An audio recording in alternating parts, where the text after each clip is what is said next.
Hati-hati di luar sana ya Mas. Ingat, ada aku dan anak-anak yang setia menunggumu di rumah.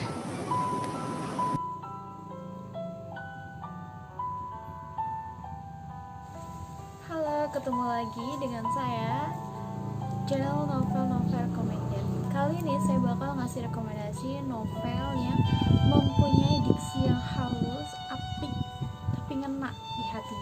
Salah satunya ada Umay Mutiara Cholan. Nah, ini salah satu novel solo karya beliau yang berjudul Kekasih. Ketika rintangan hidup menunjukkan siapa kekasih yang sebenarnya, Hendy dan Marissa. Jadi nama tokoh di novel ini salah satunya ada Hendy, Marissa, dan Livi. Nah, Hendy dan Marissa ini salah satu pasangan suami istri. Pihak ketiga yaitu Livi. Mau tahu seperti apa kisah di dalamnya? Saya akan bacakan POV dari Marissa, dari sisi Marissa. Sungguh kekasih, aku tak sebodoh itu memergokimu dalam raut mendamba, memandangi layar ponsel, lalu senyummu mengembang sembringah. Aku menyadarinya, kekasih, saat jiwamu tak lagi memelukku. Meski kedua lengan kokoh itu memeluk ragaku, aku menyadari sepenuhnya tak ada lagi tatapan penuh puja yang dulu hanya untukku. Lalu aku akan larut dalam tangis tanpa kamu tahu. Larut dalam tangisan nestapa yang kusembunyikan dalam diam. Kekasih, 10 tahun yang lalu, di suatu pagi yang sangat indah, kamu menasbihkan menjadi pasangan hidupku. Disaksikan oleh kedua orang tua kita, beberapa saksi, dan seluruh alam semesta. Kamu menyentuh keningku dengan bibirmu yang hangat dan penuh kemesraan. Aku mengecup tanganmu dengan takzim, sepenuhnya berniat mencintaimu sampai akhir hidupku. Lalu babak baru dalam hidup kita dimulai, diawali dengan suatu malam indah ketika kedua raga kita menyatu dan mereguk nikmat dunia. Untuk pertama kalinya menatapmu dalam diam yang syahdu, menatapmu yang sedang mendaki bersamaku, lalu terlempar ke jurang surga terindah bersama-sama. Buat yang paham diksinya pasti ketawa.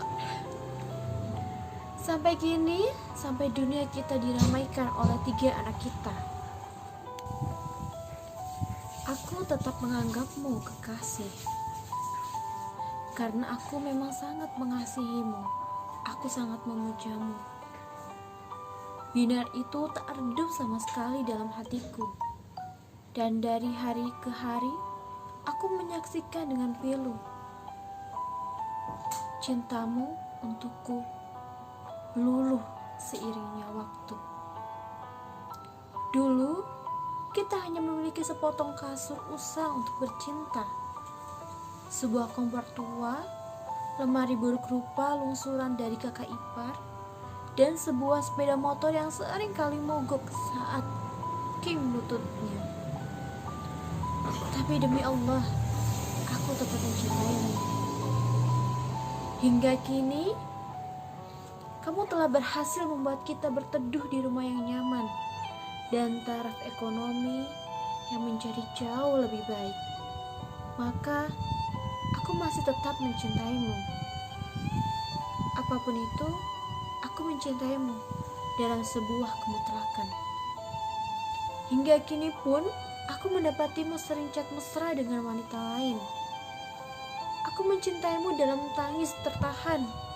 Namun, andai aku bisa memilih, aku ingin dirimu yang dulu. Dirimu yang sering menangis di pangkuanku dan mengeluh tentang kerasnya hidup. Dirimu yang memegang 2 sisi wajahku dengan telapak tangan yang kokoh dan berkata, "Doakan Mas ya sayang. Mas akan berjuang demi hidup kita." namun sekarang dirimu begitu dingin. Nah, sikap dingin dari seorang Hendy kepada istrinya Marissa ini diakibatkan adanya pihak ketiga dalam rumah tangga mereka, yang lain dan tidak bukan yaitu Livi. Nah, kita lanjut. Ada dua alasan logis pasangan berselingkuh. Yang pertama, karena kamu tak bisa memberikan yang terbaik untuk pasanganmu. Yang kedua, karena pasanganmu tak bisa memberikan yang terbaik untukmu. Jadi kemungkinannya dua, kamu atau dia yang tidak bisa memberikan yang terbaik. Menggelikan bukan? Betapa keadaannya memang seperti itu. Pelaku perselingkuhan justru akan makin posesif terhadap pasangan, sedangkan dia sendiri main gila di luaran.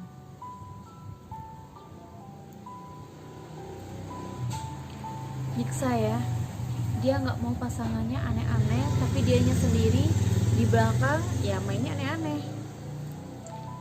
Tenang mas, aku tak mau rumah kita dipenuhi lautan beling akibat kemarahan dan pertengkaran yang mungkin terjadi bila aku frontal memberikan rasa sakit ini.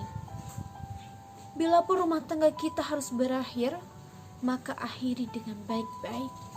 Dan biarkan anak-anak kita tahu bahwa kedua orang tuanya adalah manusia dewasa yang bijak dan mampu menyelesaikan urusan orang dewasa tanpa mengorbankan jiwa kecil mereka dengan aroma pertikaian. Aku tidak bisa hidup dengan laki-laki yang berbagi cinta. Aku memiliki egoisme yang mutlak mengenai ini.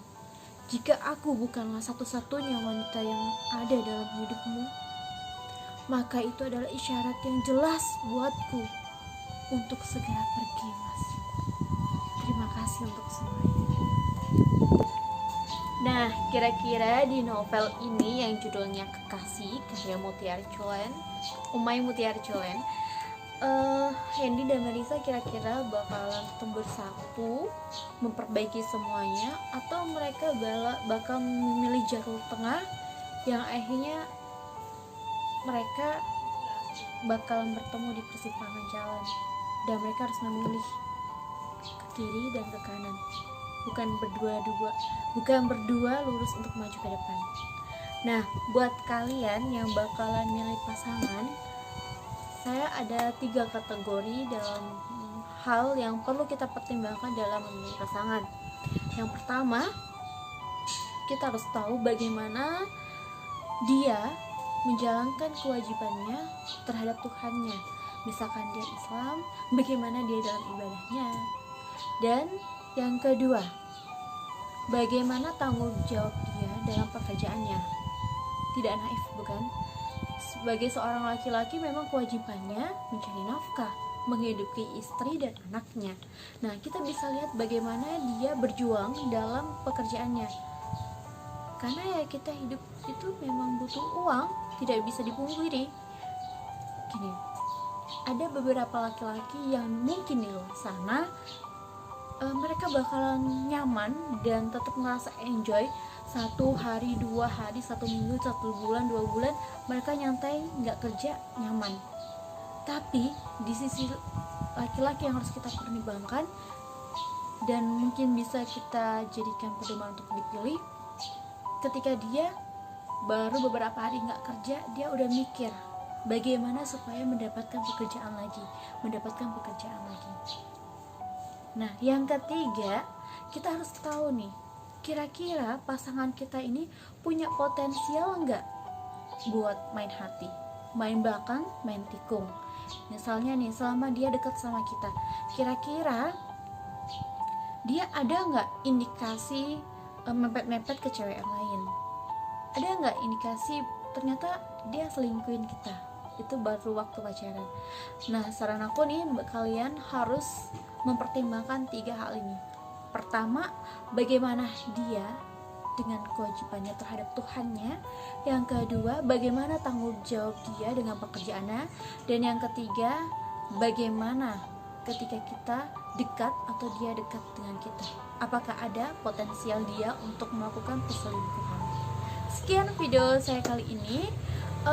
Saya akan lanjut ke video selanjutnya, buku lain dari Umay Mutiara Cholen ini, tapi setelah beberapa kali tonton video ini. Terima kasih.